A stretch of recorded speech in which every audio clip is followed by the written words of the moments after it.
বাংলার এক ছোট্ট গ্রাম, নদীর পাটে শান্ত জীবন। সেই নদী একদিন আনলো এক অদ্ভুত জিনিস। ঝিনুকটা দেখতে মুক্তোর মতো চকচকে ছিল।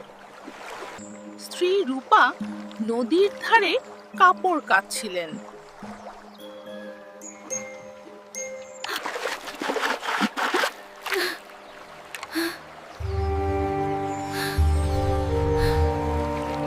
হঠাৎ ঝিনুকটা খুলে গেল। একটি ছোট শিশু ভেতর থেকে বেরিয়ে এসেছে। রূপা হতবাক, কিন্তু বাচ্চাটাকে দেখে তার মায়া হলো।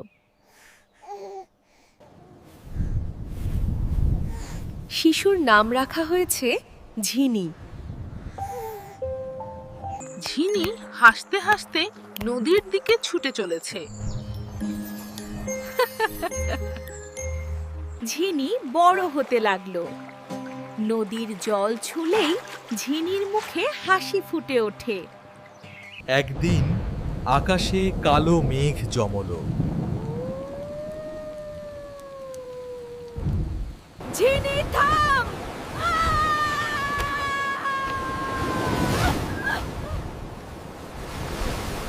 ঝিনি জলে লাফ দিল আর মিলিয়ে গেল তরঙ্গের ভেতর। পরদিন সকালে নদী শান্ত। ঘাটে পড়ে আছে সেই ঝিনুকটা। ঝিনুকের ভেতরে ছোট্ট এক মুক্তা ও একটি লেখা, আমি নদীর সন্তান, আবার দেখা হবে মা। রূপা চোখে জল নিয়ে হাসলো, নদীও যেন হাসলো।